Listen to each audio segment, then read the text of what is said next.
Hello there, very good afternoon. You're joining Lunchtime News here on MTV Sports. Let's start with your headlines. Complaints received that Sri Lankan women are being used for prostitution in Singapore. Minister Vasudeva Nanayakkara says that imperialist forces are stealing resources in a new manner.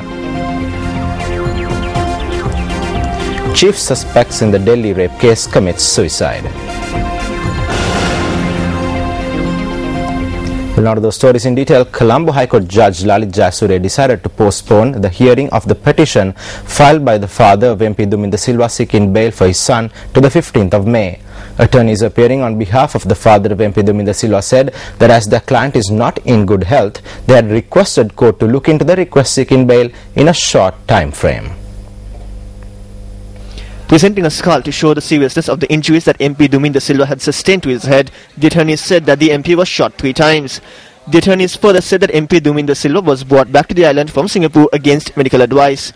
They said that there are around 4 or 5 officials from the Department of Prison stationed in the hospital room where Duminda Silva is receiving treatment, and that is obstructing medical attention.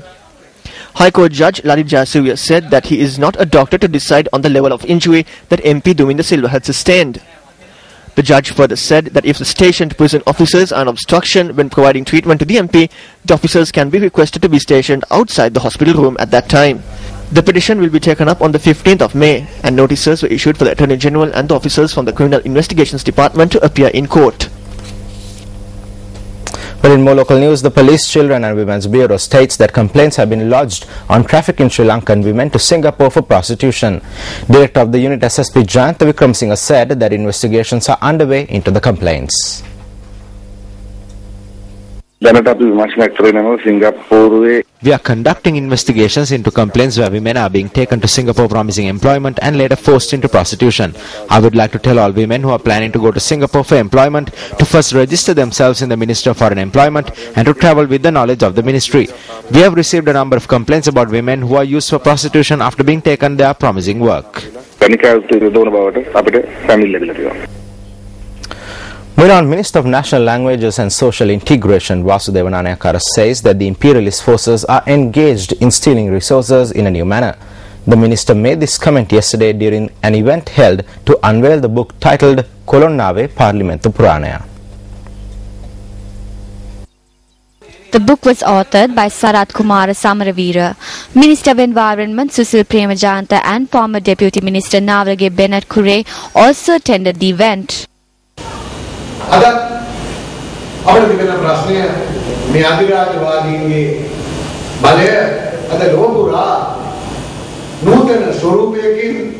Today the problem we are facing is that the imperialist forces are stealing resources across the world in a new manner. There are situations we cannot control. Imperialism is now the major factor that angers the people. That is the new imperialism. Today it is all about money. They are using the money to steal the resources.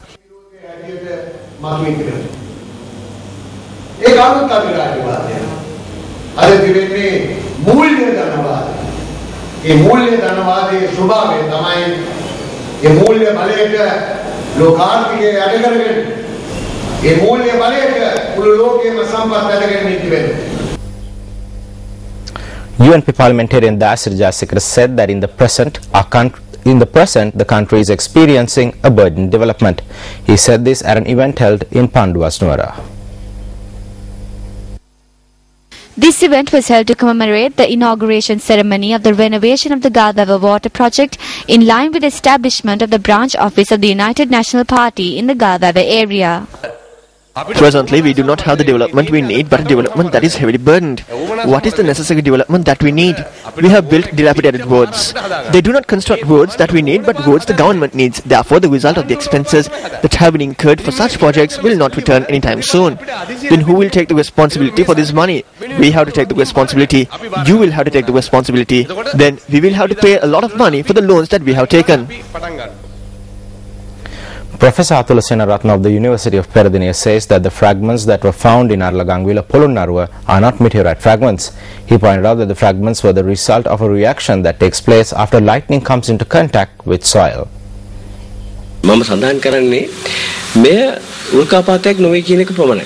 I can state that these are not meteorite fragments. There are many reasons for that. The date indicates that these are meteorites. There is nothing new about the discovery. This was the result of soil experiencing high temperature. There is nothing to study about them. Our team explained the decision with facts.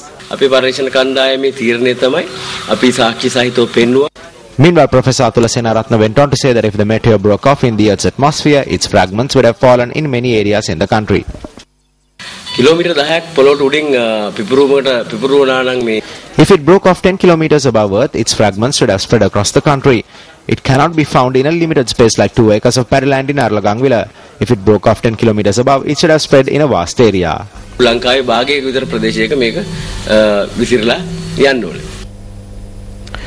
3 persons sustained injuries when a 3-wheeler toppled on the Gurugoda bridge in the Ratnapura-Panadura main road. The police said that the injured were not in a critical condition. The accident occurred at around 5:30 this morning. The 3-wheeler had toppled and fallen off the bridge into the Maakoya. The police said that the 3-wheel driver and 2 garment factory workers were injured in the incident. They are currently receiving treatment at the Horana hospital. Meanwhile, 3 Buddhist monks and 2 persons took part in a hunger strike in Tangal yesterday, requesting protection for cattle in the Hambantota district. The monks who took part in the hunger strike said the cattle living in the Hambantota district will be lost if no solution is found to protect them. The reason for this being the pastures that were segregated for the cows located near the Suryavava area in Mahavali have been captured by an external party. The hunger strike, which commenced day before yesterday, ended at 12 p.m. last afternoon. Our correspondent said Hambantota district parliamentarian Namal Rajapaksa through his coordinating secretaries promised to provide a solution to this matter.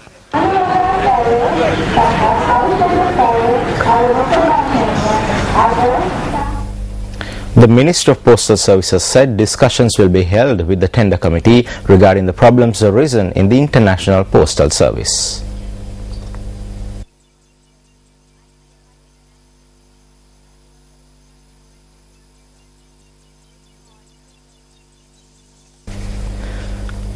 The Secretary of the Ministry of Postal Services, Hemasiri Fernando, said that private institutions who provide services relating to international postal services have been halted by airlines from sending international posts. The reason behind this is due to the increase in airline fees. The Secretary of Postal Services further noted that currently international posts are stocked up in the Katnaika and Singapore International Airport.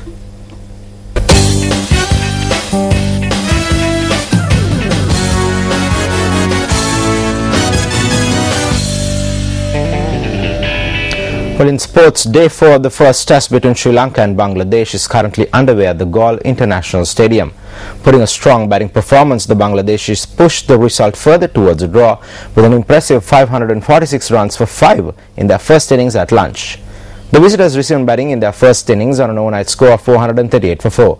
Announcing his return to form, Mohammad Ashraful posted 190 runs before falling victim to Rangana Herat. Nazir Hussain, who came in next, contributed with an unbeaten 61, while skipper Mushfiqur Rahim produced a captain's knock with 198 runs not out.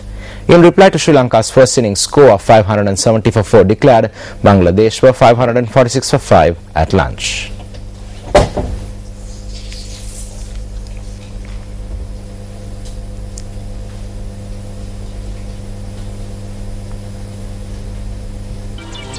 Well, that concludes our lunchtime news bulletin for this afternoon. I'm Aaron Rajaratnam for News First.